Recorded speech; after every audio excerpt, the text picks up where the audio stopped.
Cat, it's Maximus here, this time with just a quick little video about screw jacks and their similar counterparts, journaling jacks. These are some of the earliest invented. I believe that simple versions of screw jacks have existed, since antiquity, and they're just what they sound like. They're a very simple device, which is a couple pieces of cast steel, or really cheap ones are cast ductile iron. And it's simply one rod that has threads cut into it, and another base which has threads also tapped into it, and you simply have holes which you put a metal rod in, and you twist it, and you get a jacking and lifting motion or action. I should mention that this one, many of them, what they're rated for is the diameter of the screw by how much travel that they have. But that is 100%. I've seen a couple of cheaper brands where this is actually the weight rating, the screw diameter and the weight rating.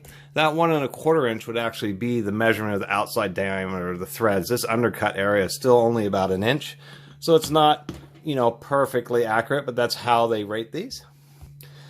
And for the viewers, this is an LL&B, and they were one of the premium brands. These other ones here are actually 1 inch screw by 6 inch travel, and you can see that they have a couple different considerations. One of those is they use Acme threads, which are sometimes they're square on really old ones, but most of the newer ones here, this has a big old cutout, they use Acme threads, so they're not completely squared off, but they're very, very strong. Now, they do have quite a bit of friction. Screw jacks are generally for lifting moderate loads, just because when you try to lift loads that are 20 tons or something huge industrially, you end up spending just too much effort working against the friction of the screw threads themselves. One of the reasons hydraulic jacks took over, the second reason hydraulic jacks took over, was actually around World War II, where precision grinding made it economically feasible to bring hydraulic jacks to consumer. Before then, you had farm jacks and you had screw jacks. Screw jacks still have several advantages. One of them is their simple, robust, and reliable design. They are, of course, very reliable compared to a hydraulic jack. There's only one moving part, sometimes two, because they have the little swiveling foot. Another distinct advantage of screw jacks is because of the screw thread, load cannot cause these to turn by themselves. The screw thread is way too steep. So they essentially work like a jack stand, and they are very reliable. They don't sink. You don't have to worry about them slipping. If a load gets so great that the jack fails, it will still not thread. Instead, the base will actually crumple and fall apart. So they're incredibly reliable. They're still used pretty often in like construction trades, where you just have to do leveling operations, because they're just simple and easy. They work well when they're dropped in the mud, or have to be used horizontally or upside down or in weird angles. And that's one of the reasons I have them. They've actually been very handy when you have somebody who has a porch or a deck or something that needs to be leveled. You just set up some cribbing, use one of these, and instead of a hydraulic jack, these are nice because you can adjust it up. You can get extremely precise adjustments just because you have a screw thread. And then once they're adjusted, they stay right where they're at, and then you can go ahead and put in whatever shoring you need to level it out. You do need to keep the threads well lubricated, and you just use any kind of metal rod. Something like this. I have this, which is an iron workers bar, but I don't, use this on high seal. But these type of bars are an excellent choice for them because they're very strong. You don't have to worry about them bending, and you get plenty of leverage. But when you do lift heavier loads, say a couple tons, there tends to be a lot of friction on the threads. And so, like on this LL&B, they have a large 2 1/8 inch hex. So if you have a large adjustable end wrench or a large, usually it'll be a pipe wrench. Those tend to be the most common of large wrenches, and you just use one of those to hold the base, because what can happen is as you're threading it up, there can be enough friction where the base actually starts to spin on you, so you need to hold it straight. And on the ones with the handle, you just have to take another metal bar or rod or something and just put it in the handle to stabilize the base. And that's obviously an aspect that makes the LL&Bs a more premium brand, is because they're heavier built. They do things like include the hexes. They have large tooth, wide lifting plates. Another thing about an LL&B is we can see that the casting is almost all the way through. There's a huge amount of thread in this. Where slightly cheaper ones, there's a lot more open space in the casting. There's only thread, maybe about the top 1.5 inches on one of these. So that would kind of set apart different qualities of those. Now what we also have here is some journaling jacks. Now these are, it's kind of actually hard to find information on the internet, but I've run into a lot of people who do quite a bit of off-roading and who are Toyota and just old pickup enthusiasts, maybe not quite a few, but several of them, and they had told me that these Toyota screw jacks that came with the trucks back in the 80s were really some of the best ones that you could find that work like these. These are also screw jacks, but they have nested screws, so they actually have quite a bit of reach for a small jack. Now these are only rated for 1.5 tons or 1,500 kilograms, but they just have a huge amount of reach. And what makes them journaling, the difference between a screw jack and a journaling jack is a journaling jack, and I hope I'm explaining this correctly, is a screw jack, except for on these where you have a metal rod where you are physically directly turning the screw itself. A journaling jack, there's some other mechanism which then causes the raising and lowering of the jack and turning the screw. There are railroad jacks which have like a ratchet handle and a little bevel gear, and the bevel gear actually has the threads cut into it. That's still a type of journaling jack. In screw jack, how these work is that you also have a bevel gear. This is the input gear, and then you have a larger, kind of like in a differential, hypo gear, so you get some mechanical advantage there. And the Toyotas are really nice because that bevel gear that's physically, I believe, welded to the screw, it sits on a roller bearing at the bottom, further reducing friction. These Toyotas were made pretty well. I've really packed these with grease, and when you bolt it up, the flange is so flat it actually prevents most of the grease from leaking out.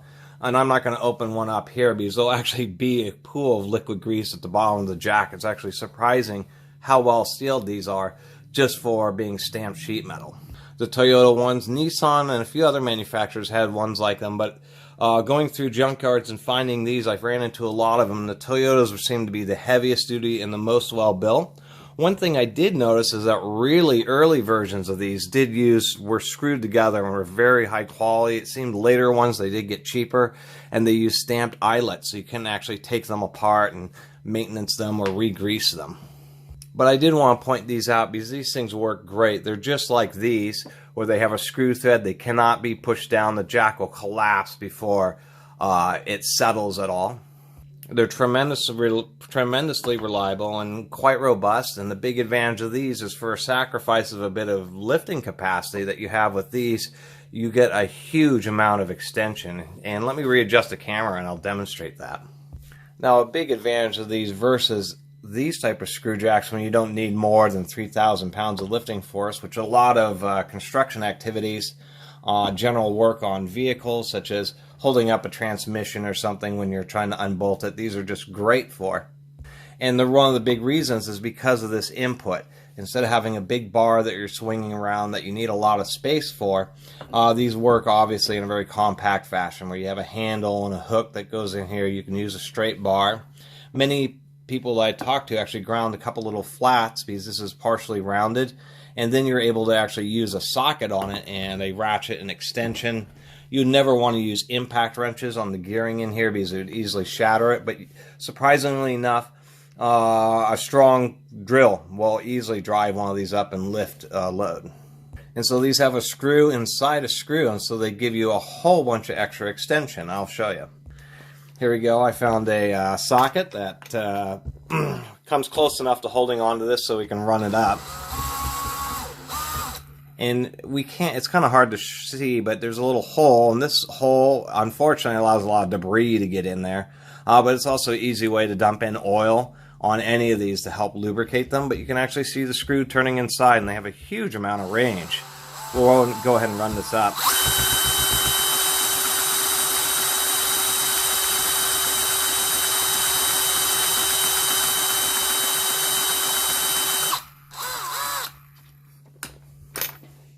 There we go. And it's kind of hard to see now, but we can tell how much additional length that we have. This is a pretty greasy unit, and if we put it side by side, compared to one of these, we can see, actually if I do it this way to get the whole thing in frame, there's just a huge amount of additional extension. It's almost twice as tall as this. And it's, or I should say, that compared to, it's shortened, it's shorter than this is at its shortest point. And then if I unscrew this, here we go, this would be at its max extension where you're at the top of the threads inside the base. You don't want to extend beyond that. We can see that this is still, it's shorter than this when this is compacted, and yet taller than it is when it's fully extended. And actually, I didn't even have it out all the way, sometimes these sleeves. So these sleeves on here are just to help to prevent themselves from rotating. Or excuse me, that's what the stamps and grooves are, to prevent them from rotating along with the screw. And then they just provide some additional stability so that all the lateral load just isn't relying on the screw itself.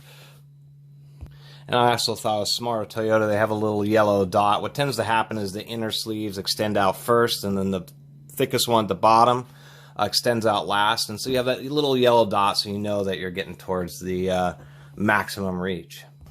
Anyway, that was just the end of a quick kind of review and overview of screw type jacks, and then their very close counterparts, journaling type jacks, and that they really are quite useful. They're very reliable. It's nice to jack something up and then you can forget about it for years if you need to, and they won't move anywhere.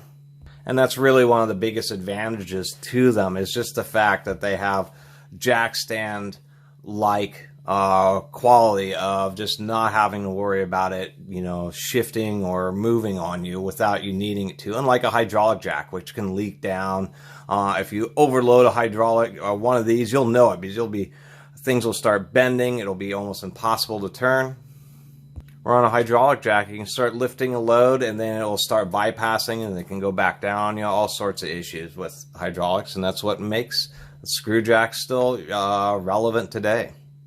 That, and even though hydraulics, you can get pretty fine adjustments, the nice other aspect of a screw jack is that you can turn it tiny amounts, thousandths of an inch if you need to.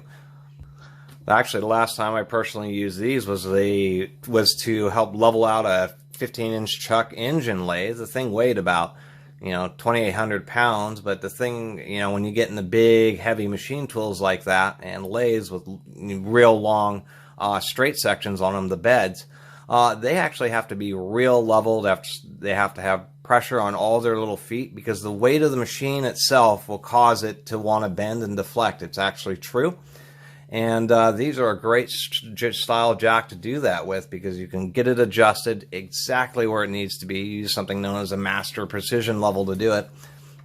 And then once they're adjusted, they're there. Then you just find the right thickness of shims, or even, use a mill and mill the appropriate thickness little feet, so that all feet, like on this lathe that had 8 feet, were all exactly nice and snug, and then you have a machine that's going to be stay nice and true for years to come. Anyway, I really appreciate everybody watching, and please subscribe. Catus Maximus out.